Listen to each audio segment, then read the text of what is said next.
जैसे मैं एंटर किया उनके ऑफिस में, अल्हम्दुलिल्लाह बहुत ही अच्छा ऑफिस है, फार्म हाउस टाइप थोड़ा।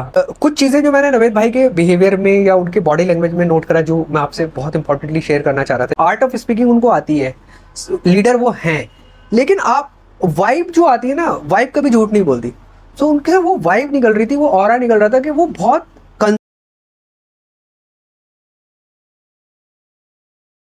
अस्सलाम वालेकुम दोस्तों, मैं मोहम्मद गानिम खान ओखला जॉब्स गुरु की नई वीडियो में आपका वेलकम करता हूं। आज ये हमारा न्यू एपिसोड है माय एक्सपीरियंसेस विद, जो हमारी प्लेलिस्ट है, जिसका पहला एपिसोड आप देख चुके होंगे अरीबा काउंसलर जी के साथ, जो हमने उनके एक्सपीरियंसेस शेयर करे थे।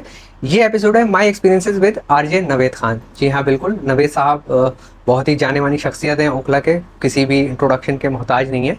तो उनके साथ मेरे क्या तजुर्बात रहे, उनके साथ जो मेरा इंटरेक्शन रहा इतने दिन और व्हाट्सएप के थ्रू जैसे मीटिंग हुई, तो वही एक्सपीरियंसेस मैं आपके साथ शेयर करूंगा कि उनसे मिलकर मुझे कैसा लगा, या मैंने उनसे क्या इंटेक लिया, क्या सीख कर उनसे बात करके मुझे महसूस हुआ।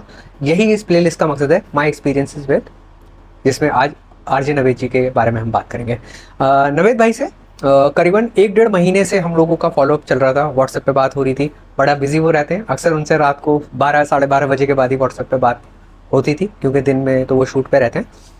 अक्सर 2 बार मीटिंग फिक्स हुई। अनफॉर्चुनेटली आप लोग जानते हैं इस बार जुलाई से ही बारिश शुरू हुई है, अभी सितंबर की तारीख चल रही है, मेरे ख्याल से 22 सितंबर है आज, तब भी बारिश हो ही रही है दिल्ली में। 2 बार मीटिंग हुई, दोनों दिन बहुत तेज़ बारिश हुई और मीटिंग कैंसिल हो गई किसी वजह से।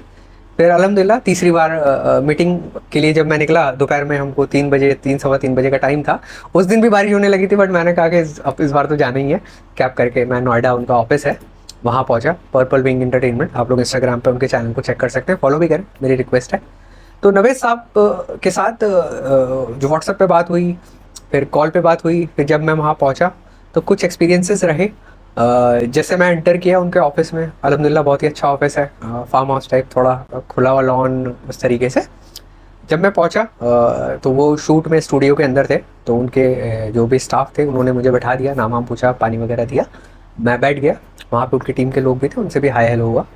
कुछ 10-15 मिनट के बाद स्टूडियो से नवेद भाई आए। पहला ही इम्प्रेशन उनसे मिलकर, जब सलाम दुआ हुई, हाथ मिलाया हम लोगों ने, आप उनसे मिलकर ऐसा महसूस आपको नहीं होगा कि आप उनसे पहली बार मिल रहे हैं। हो सकता है वो इस लाइन ऑफ बिजनेस से हैं जहाँ पर इतने लोगों से मिलते हैं, या उनका फनी कंटेंट होता है, जो प्रैंक्स वगैरह वो करते हैं। सो एक चीज़ मिलते ही जो महसूस हुई कि वो 5 मिनट में आपसे बात इस तरह से शुरू करेंगे या इस जगह से शुरू करेंगे, यू विल नॉट फील कि आप उनसे पहली बार मिल रहे हैं, या आप कोई आइडिया या कोई प्रोडक्ट के बारे में जो डिस्कस कर रहे हैं, it is for the first time. वो इतना ज़्यादा आपको अपने साथ इन्वॉल्व कर लेंगे या घुल मिल जाएंगे आपके साथ। तो ये एक पहली चीज़ है, नुआंस है, जो मुझे महसूस हुआ नवेद भाई से मिलकर, जो बहुत ही अच्छी क्वालिटी लगी। क्योंकि मैं एक क्राउड फंडिंग की अपील लेकर गया हूँ, तो I was nervous also bat कि किस तरह मैं उन्हें एक्सप्लेन करूँगा, बिकॉज वो हर चीज़, इतने लोगों से मिलते हैं, इतने फेमस है, तो he will be noting everything. मेरा बात करने का तरीका हो गया या जो भी है, ये मेरे दिमाग में था कि मुझे अपना बेस्ट आउटपुट देना है वहाँ पर। बट 5 मिनट में उन्होंने मेरे ये डर को दूर कर दिया कि यू कैन बी कंफर्टेबल, आप जैसा अपना बात रखना चाहते हो कर सकते हो। तो हम लोग बाहर एरिया, रिसेप्शन एरिया, वहाँ बैठे थे, बट उन्होंने ये रिक्वेस्टेड में कि आप ना हमारे स्टूडियो के अंदर ही चलो, वहीं आराम से बात करेंगे और चाय भी वहीं पियेंगे। हालांकि मैंने एज अ फॉर्मेलिटी मैंने मना कर दिया था, लेकिन ही इंसिस्ट कि नहीं यार, तुम पियोगे तो हम भी पी लेंगे चाय। तो मैंने कहा ठीक है, और मेरे दोस्त जानते हैं मैं चाय लवर हूँ, तो मैंने कहा ठीक है सर, चाय पी लेंगे हम। तो उसके बाद हम अंदर उनके स्टूडियो में, जो आप लोग देखते हैं आरजे नवेद पीछे लिखा रहता है, उस स्टूडियो में अंदर गए। उन्होंने, क्योंकि 1.5-2 महीना हमारी मीटिंग हो नहीं पाई थी, तो उन्होंने मुझे अपॉलॉजीज करी कि यार इतने दिन से हम लोग मिल नहीं पा रहे थे, मेरा शेड्यूल बहुत बिजी था। वो एक्सप्लेन करने लगे। मैंने कहा भाई आपको एक्सप्लेन करने की ज़रूरत नहीं है, हम जानते हैं आपका कंटेंट आता रहता है, हम देखते रहते हैं, तो बिल्कुल हम जानते हैं आप इतना बिजी हैं, हम तो कुछ नहीं कर रहे तब इतना बिजी हो जाते हैं। तो बट एक कितनी सिंसियर बात है कि 1.5-2 महीना जो हम मिल नहीं पाए बारिश और इसकी वजह से, ही वॉज, वो इम्पैथाइज कर रहे थे उस चीज़ को। तो कितनी अच्छी क्वालिटी उनकी लगी। जब मैंने उनको बताया, तो उन्होंने बोला कि हाँ, मेरी किसी और से भी आपके बारे में बात हुई थी, आपके काम के बारे में। हालांकि आई एम ग्लैड के अल्लाह ताला के शुक्र से उन्होंने अच्छा ही फीडबैक पाया मेरा। वो मैं बता नहीं रहा किससे पाया, उन्होंने नाम भी बताया, लेकिन कैमरे में ऐसा अपनी तारीफ करना अच्छा नहीं है। बट अल्लाह का शुक्र था कि मेरे बारे में जो उन्होंने तहकीक करी, उसमें अच्छा रिस्पॉन्स आया। वो कह रहे कि यार तुम बहुत अच्छा काम कर रहे हो। मतलब ओखला जॉब गुरु के काम के बारे में उनको पहले से ही पता था, और मैंने सोचा था मैं उनको खुद एक्सप्लेन करूंगा, but he was bit aware. ये अल्हम्दुलिल्लाह बहुत अच्छी बात है, अल्लाह का फजल है कि उन तक हमारा काम पहुंच चुका था, और जिससे हमारी मीटिंग भी हुई। कुछ चीज़ें जो मैंने नवेद भाई के बिहेवियर में या उनके बॉडी लैंग्वेज में नोट करा, जो मैं आपसे बहुत इंपॉर्टेंटली शेयर करना चाह रहा था, जो ही इस प्लेलिस्ट का मकसद भी है, माई एक्सपीरियंस है। इतने दर्जे पे आने के बाद, इतनी शोहरत पाने के बाद, इतना फेमस होने के बाद, जब मैंने उनको ओखला जॉब्स गुरु का लीफलेट पेम्फलेट उनको दिया, so he was the first guy, अब तक जितने लोगों से मैं मिला हूँ, he was the first guy, उन्होंने वो लीफलेट, वो पेम्फलेट को मेरे सामने पूरा पढ़ा। वरना क्या होता है, आप देते हैं कि सर मैं क्राउड फंडिंग कर रहा हूँ, तो आदमी आपकी बात सुनता है, वो रख लेता है कि मैं बाद में पढ़ूंगा।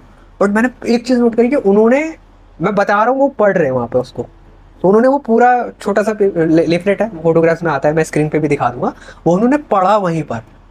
फिर उन्होंने बोला कि वही सब जो कि आप अच्छा काम कर रहे हैं इस तरीके से।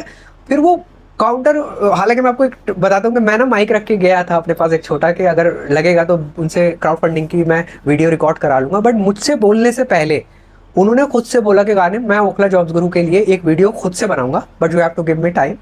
इससे पहले कि मैं बोलता कि भाई आप एक वीडियो क्राउड फंडिंग के लिए बना लिए, उन्होंने खुद से बोला कि तुम्हारा काम अच्छा है, ओखला जॉब्स ग्रुप बहुत अच्छा कर रहा है। And he was very concern about Okhla, Okhla के बारे में जिस तरीके से वो सुन रहे थे या अपने भी एक्सपीरियंसेस बता रहे थे। उनको ट्रैफिक का जो रॉन्ग साइड का प्रॉब्लम है वो पता था, किस तरीके से लोग बिहेव करते हैं वो बता रहे थे मुझे। तो वो इतना बाहर होने के बाद, क्योंकि वो यूएस में ट्रैवल करते हैं, दुबई में भी अभी उनका कोई सॉन्ग शूट हुआ है, उसके बारे में वो बता रहे थे। इतना हिंदुस्तान से या दिल्ली से या ओखला से बाहर होने के बाद भी उनको हर एक चीज़ ओखला के बारे में पता थी। कि ये भी एक एक्सपीरियंस बता रहा हूँ, उमैद साहब जो हमारा तल्ला साहब जो जेल में उसके बाद जो हैंडल कर रहे हैं, उन्हें ये तक भी पता था कि कौन हैंडल कर रहा है अभी उनके गैर गैर मौजूदगी में। तो he was very aware of Okhla. उनके एक्सपीरियंसेस जी मुझे सीखने मिले कि आदमी कहीं भी चला जाए, अपनी जगह से जुड़ा रहना बहुत ज़रूरी है। देन उन्होंने खुद से बोला कि मैं तुम्हारे लिए वीडियो रिकॉर्ड करूंगा, तो मैंने उनको नहीं बताया कि मैं माइक लेकर आया था, ये एक बात है। लेकिन खुद से आना सामने, जिस कितने फॉलोअर्स और इतनी शोहरत के बाद कि मैं तुम्हारे लिए वीडियो खुद बनाऊंगा, ये जो तुम कर रहे हो उसके क्राउड फंडिंग की अपील मैं खुद से करूंगा, तो एक ह्यूमिलिटी है उनके बिहेवियर में। और एक और चीज़, उनकी बॉडी लैंग्वेज, मैं आई माइट बी राइट और आई माइट बी रॉन्ग, मैंने ये देखा कि पता नहीं सही जुमला नहीं मिल रहा, जिस तरीके से मैं एक्सप्लेन उनको कर रहा था, वो यूं करके जो सुन रहे थे ना मुझे, लिटरली। तो कहते हैं ना, जैसे फॉर एग्जाम्पल एक मेरा भांजा है छोटा, जब मैं उसे बताता हूँ कि हम यहाँ घूमने जाएंगे, तो उसका अगला सवाल होता है, तो वहाँ पे क्या होगा, वहाँ झूले होंगे, किस तरह के झूले होंगे। तो मतलब चाइल्ड लाइक सीरियसनेस कहते हैं एक तरीके से, कि वो घुलता चले जाता है एक सवाल के बाद एक से। तो क्राउड फंडिंग कर रहे हो, अच्छा, तो इसको अब आगे कैसे लेके जाओगे, फिर कितने लोगों को जोड़ोगे। तो नवेद भाई के जो सवालात थे ना, वो इस तरीके से। और आप ना शब्द, क्योंकि आर्ट ऑफ स्पीकिंग उनको आती है, लीडर वो हैं, लेकिन आप वाइब जो आती है ना, वाइब कभी झूठ नहीं बोलती। तो उनके वो वाइब निकल रही थी, वो ऑरा निकल रहा था कि वो बहुत कंसर्न्ड है ओखला के बारे में, या जो वो सुन रहे हैं बहुत दिल से सुन रहे हैं, और वो इसमें कंट्रीब्यूट करना चाहते हैं वीडियो की शक्ल में या किसी भी शक्ल से। क्राउड फंडिंग के बारे में भी हमारी बात हुई। तो ये एक चीज़ थी कि इतने ओहदे पे भी हमें बहुत एरोगेंस है, हमें बहुत ईगो है, हमें लगता है कि 1000 फॉलोवर आ गए तो किसी से हम आराम से बात नहीं करते। तो मुझे नवेद भाई से मिलकर ये सीखने मिला कि यार कितना भी ऊपर आप चले जाओ, पैरों को ज़मीन पे रखो। जो हम हुज़ूर सल्लल्लाहु अलैहि वसल्लम की टीचिंग भी है, बट हम फॉलो नहीं करते, बट हम अच्छी चीज़ें कहीं से भी सीख सकते हैं। तो नवेद भाई के बाद मैंने प्रैक्टिस करने की मैं कोशिश करता हूँ और कर भी रहा हूँ, और इंशाल्लाह आगे भी करने की अल्लाह हमें तौफीक दे, और भी ओखला के लोग फॉलो करें, मेरी अपील है। कितने भी दर्जे पे चले जाओ, अपने मोहल्ले से, अपने मुल्क से मोहब्बत को जारी रखो और कंसर्न रहो उसके बारे में। तो ये एक चीज़ थी। और बहुत ही ज़्यादा कीन लिसनर है। एक तो वो हुई कि जो सीरियसनेस से वो बात कर रहे थे, जिसका वो माइट भी शब्द मुझे समझ नहीं आ रहा मैं कैसे एक्सप्लेन करूँ, वो जिस तरीके से सवाल के बाद सवाल मुझसे कर रहे थे इंटरेस्ट के साथ, उसको किस तरीके से सब शब्दों में पुरोए मुझे नहीं समझ आ रहा, वो था। फिर कीन लिसनर, जब तक मैं बोल रहा था ही वॉज लिसनिंग, वो दिख रहा था कि कान, बॉडी, पोर पोर वो मुझे सुन रहे हैं। वो इसलिए नहीं कि कमरे में सिर्फ 2 लोग हैं, वो वाइब वो ऐसा दे रहे थे कि आई एम लिसनिंग, आप बताओ आप क्या कहना चाह रहे हो। तो ये एक एक्सपीरियंस उनके साथ रहा। एक और एक्सपीरियंस बताता हूँ, उनकी मीटिंग थी, मैं 3 सवा 3 बजे पहुंचा था। उनकी टीम में अंकिता मैम है, बहुत फेमस है, अंकिता चमोली, उनका भी चैनल स्क्रीन पे मैं डालता हूँ, उनसे भी मिलाया, बाकी तमाम टीम से भी मिलाया, उनका नाम कुछ का ध्यान है मुझे, मैं बताता हूँ। तो उनकी अंकिता मैम आई भी के वो हमें वो नोएडा में उधर मीटिंग पे जाना है, तो उन्होंने बोला कि यार आधा घंटा रुक जाओ, मुझे इनको सुनना है, मतलब इनकी बात समझनी है, साथ ही चलेंगे। उन्होंने मेरी वजह से मीटिंग को, वो कह रही थी मैं अकेले चली जाती हूँ, उन्होंने कहा नहीं नहीं अकेले मत जाओ, मैं तुम्हारे साथ चलूंगा, लेकिन मैं पहले ये इनको सुन लूँ, गानिम साहब जो कह रहे हैं ना, मतलब मेरी वजह से मीटिंग को बढ़ा दिया ना, उन्हें अकेले जाने दिया कि मैं चलूंगा लेकिन इनको सुन के जाऊंगा। तो that was a very good attitude उनका, बहुत हम्बल और बहुत ही नेचुरल एटीट्यूड। इसके बाद फिर जब हमारी मीटिंग खत्म हुई, मैं बाहर आया तो उन्होंने अपनी टीम में उनके तुषार राय जी हैं, उनका भी इंस्टाग्राम चैनल में डालता हूँ।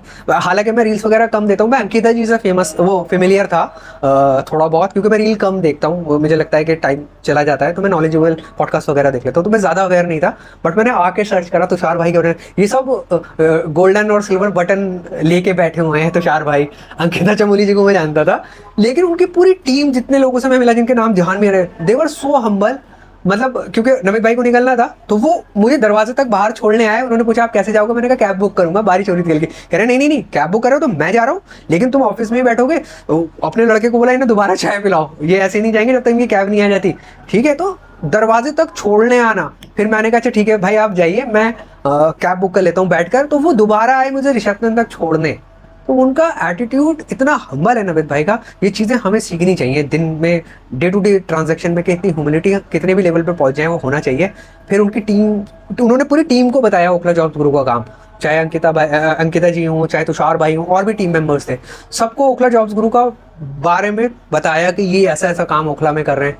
तो मतलब पूरी टीम इतनी हम्बल है, इसीलिए उस ऑफिस के अंदर ऐसी एनर्जी है जो बहुत पॉजिटिव है, लोगों के अंदर वो एनर्जी है कुछ करने की। तो आई थिंक ये सब मैंने नविद भाई से सीखा, और आई होप नविद भाई बहुत जल्दी वीडियो बना के भेजेंगे जिसको मैं पोस्ट करूंगा। I am waiting. उन्होंने कहा था कि कुछ टाइम लग जाएगा, थोड़ा बिजी हूँ, मैं बाहर भी जा रहा हूँ, तो जो जब भी आएगा। लेकिन आई एम ग्लैड कि नविद भाई के साथ इंटरेक्शन इतना अच्छा रहा हमारा। आई विश कि उनका काम और बढ़े और उनसे हमें भी सीखने में मिले। और आपको ये conversation, my experiences with Naveed भाई कैसा लगा वो प्लीज़ कमेंट में बताइए। हम लोग को सपोर्ट करें, नीचे सब्सक्राइब आ रहा है, और हमारे लिए कुछ सुझाव हैं, आपकी राय है तो कमेंट में दीजिए। बहुत बहुत शुक्रिया।